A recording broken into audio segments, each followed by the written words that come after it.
Aujourd'hui, on va parler de changement, et même de changement profond. Et oui, nous sommes au 40e épisode et c'est essentiel pour moi de te partager une vision et surtout une prise de conscience par rapport à ce que je vis et observe tous les jours.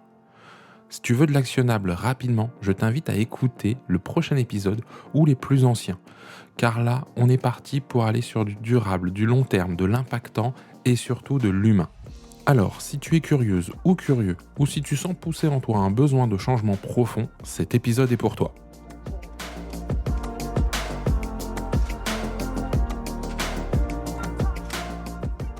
Limo Entrepro, c'est le podcast pour toi, professionnel, expérimenté ou novice, qui a besoin de changer l'image de ton métier auprès de tes clients. À chaque épisode, nous partageons ensemble un ou plusieurs sujets pour t'aider à avancer dans ton quotidien, pour qu'il te ressemble, qu'il soit aligné avec tes valeurs et surtout remettre l'humain au cœur de ce métier. Alors je te remercie de ton écoute et c'est parti!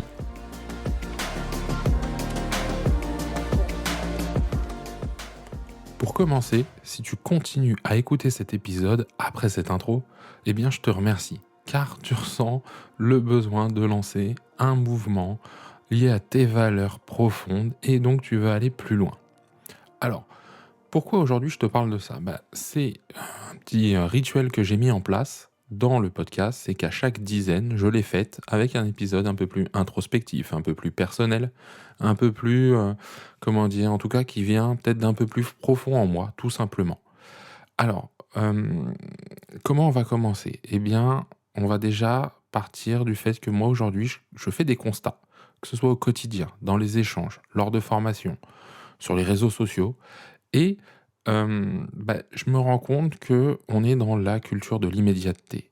C'est-à-dire que on cherche des solutions aux problèmes du moment et c'est normal. Ça déjà, je veux le dire, c'est tout à fait logique et normal. On veut vraiment avoir quelque chose qui répond à une situation que l'on vit mal. En fait, on veut diminuer la tension qu'on vit intérieurement et tout ça, encore une fois, c'est OK. Il faut bien garder en tête, je suis pas en train d'opposer les 2. Je dis juste, et comme tu l'as vu certainement dans le titre, nos changements doivent être plus profonds aussi. C'est-à-dire qu'on doit faire pas que à l'instant présent, on doit anticiper des choses qui vont plus loin. Je m'explique. Aujourd'hui, comment dire? Les formations qui me sont demandées sont très orientées solutions immédiates. Comment répondre aux objections? Comment traiter, gérer une objection? Parce que, forcément, quand on est en objection, on n'est pas bien. Comment se mettre en mouvement sur de la prospection? Et tout ça, c'est forcément quelque chose qui fonctionne. Ça fonctionne de se motiver, d'aller chercher de l'inspiration pour partir en prospection, de chercher de nouvelles manières de répondre aux objections, de pouvoir en tout cas combler, un besoin immédiat, urgent pour certains. Enfin voilà, il y a tout ça là-dessus, je le comprends, je le conçois. Et comment on pourrait faire pour moins vivre ces situations? Voilà, comment on pourrait faire pour être dans quelque chose de plus durable, qui s'inscrit dans quelque chose où on va vraiment impacter durablement, changer les a priori, les préjugés, les visions des clients, par exemple?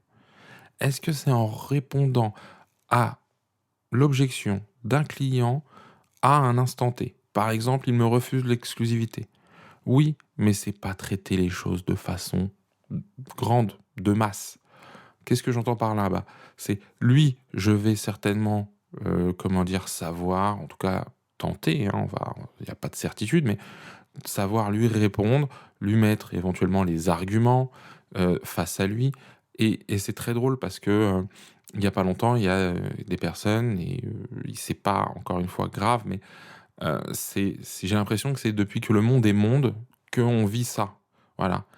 Tiens, on voudrait, les, arguments pour répondre aux objections et convaincre le client de.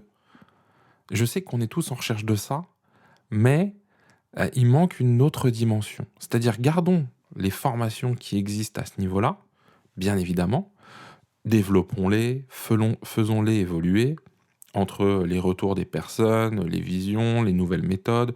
Soyons un peu plus, ouverts à la nouveauté, mais aussi regardons, faisons un peu de perspective, prospective pour se dire: tiens, il y a peut-être quelque chose à aller chercher. Pourquoi je vous dis ça? Parce qu'aujourd'hui, depuis quelques années, la concurrence s'est accrue. Il y a de plus en plus de professionnels de l'immobilier et aujourd'hui, le marché se tend.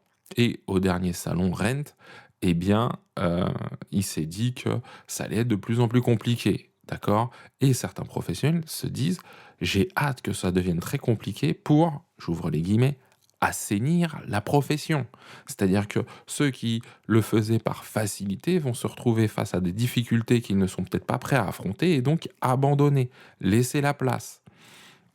Ça va faire le ménage. Alors, ce sera certainement le cas, mais qu'est-ce qu'on va en retirer au final? Comment allons-nous marquer de façon durable notre façon de faire? Moi, c'est ça qui m'importe. C'est est-ce que on peut pas faire des choses plus sur le développement, personnel, la relation à l'autre, les bonnes pratiques, le partenariat, les échanges? Pas un truc coercitif, pas un truc où, on fera tous la même chose de façon dupliquée parce qu'il y a la personnalité qui vient, mais être dans une acceptation de l'autre. Je sais que ça peut paraître complètement utopiste. Moi, je préfère dire idéaliste. D'accord? Voilà. Je vise un idéal. Peut-être que je ne le verrai jamais, peut-être qu'il n'existera jamais, mais en tout cas, je vais tout faire pour œuvrer en ce sens. Je le dis, je m'engage là-dessus. C'est-à-dire que je continuerai à délivrer mes formations, les formations que j'aime, les formations qui me parlent, les formations qui me tiennent à cœur aussi, hein, forcément, parce que être au plus près des gens qui font ce métier, c'est exactement pour ça qu'aujourd'hui, je fais ce que je fais. C'est pour ça que j'ai quitté la partie plus enseignement pour me rapprocher du terrain. C'est ça aussi qui fait qu'aujourd'hui, j'ai pris mon indépendance, parce que je veux être au cœur de la machine. Très concrètement, ça, c'est sûr et certain. Mais j'apprécierais et dis-le moi, hein, viens me le partager. Moi, ça me ferait plaisir que tu me donnes ton avis, peu importe la façon dont tu me le donneras, audio, écrit, vidéo, ça me va, tout me va. Réseaux sociaux, enfin, tu fais ce que tu veux, tu me fais parvenir ton message, c'est ça le plus important. Mais je remarque qu'on n'est pas prêt au changement plus profond. Dès qu'on essaye d'ouvrir un petit peu, alors attention, pas avec tout le monde, et certainement pas avec toi qui écoute ce podcast, mais je fais de toi mon messager, transmets-le aux autres. C'est-à-dire que dès qu'on essaye, pour certains, d'aller au-delà, d'aller creuser, l'intérêt n'est plus là. Il y a pas la petite lueur. Alors attention, hein, je remets en cause aussi peut-être, et je vais prendre mon cas, ma façon de le transmettre parfois, mais c'est tout l'objectif de ce podcast, c'est tout l'objectif des lives que je propose, c'est de se dire: «Tiens, voyons les choses plus grandes, allons plus dans la considération de l'autre». Je vais prendre un exemple tout bête. Là, en ce moment, on est au moment où j'enregistre cet épisode en novembre 2022, mais je pense que ce sera toujours viable dans quelques mois, voire quelques années. On nous dit qu'on est en train de basculer d'un marché vendeur à un marché acquéreur. Très bien. Ça veut dire quoi? Ça veut dire que les vendeurs avaient la main, il y avait beaucoup d'acquéreurs, pas de problème. Monsieur le vendeur, vous avez les pleins pouvoirs, que ce soit vis-à-vis des acquéreurs et limite même vis-à-vis de moi professionnel, parce que c'est vous que je veux choyer, c'est vous que je veux soigner.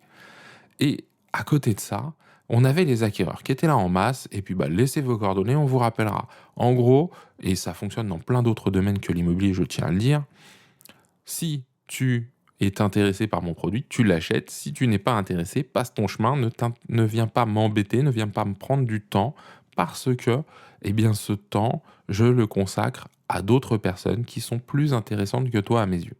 Why not?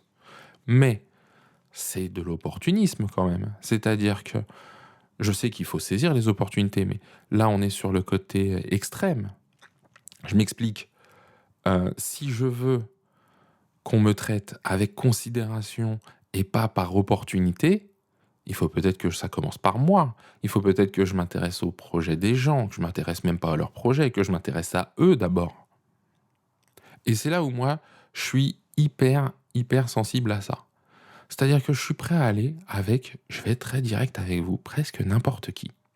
Oui, oui, oui, vous avez bien entendu, presque n'importe qui. Pourquoi? Parce que si la personne m'a montré que elle était en capacité à m'écouter, me comprendre, me dire la vérité, avoir des actions qui ressemblent, en tout cas qui sont apparentées à ce qu'elle dit, même si elle n'a pas 50 ans d'expérience, même si elle n'a pas le bagage scolaire qu'il faut, pourquoi pas? Il y a plein de personnes qui ont réussi et qui étaient très jeunes, ou en tout cas très jeunes dans ceux qu'ils ont entrepris. Il y a plein de personnes qui ont réussi sans avoir fait de longues études, en autodidacte, et ça, c'est OK. On n'est pas tous obligés de sortir d'un cursus scolaire et d'avoir fait des années et des années. Certains, ça les rassure, je le conçois, mais il y a des exemples quand même qui montrent que c'est pas toujours le cas. Et donc là, c'est la même chose, c'est-à-dire que je me dis que pour rendre les lettres de noblesse à notre métier, oui, je parle bien de lettres de noblesse, eh bien, il faut peut-être qu'on soit noble, nous aussi. Et donc, ce côté opportunisme, le mettre de côté. Oui, il y aura des opportunités. Oui, je saurai les saisir, mais je ne fais pas que ça. Je ne viens pas cueillir que celui qui m'intéresse au moment où il m'intéresse, ou quand j'ai juste besoin de lui pour un élément. Parce qu'après, il ne faut pas s'étonner que nos clients fassent la même chose.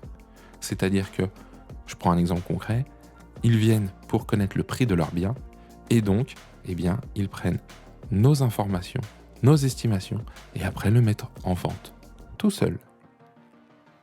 Voilà, c'est vraiment une vision que je voulais partager. Je sais que tout le monde n'écoutera pas jusqu'au bout. Si tu es resté jusque-là déjà, je t'en remercie. Je réitère ma demande, si toi tu as une vision différente, identique, peu importe, ça me ferait plaisir que ces voix un peu silencieuses, un peu mises en retrait, prennent la lumière, se mettent en avant.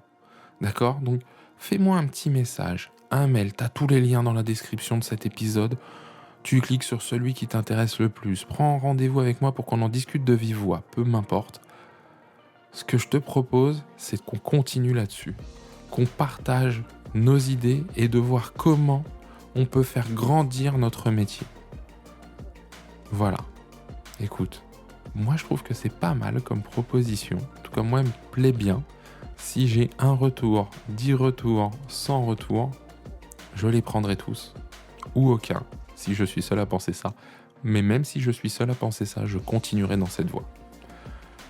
Il me reste à te dire merci pour ces quelques minutes passées ensemble, de ton écoute. Je te dis à la semaine prochaine pour un nouvel épisode de Limo Entre Pro. D'ici là, prends soin de toi et de tes clients.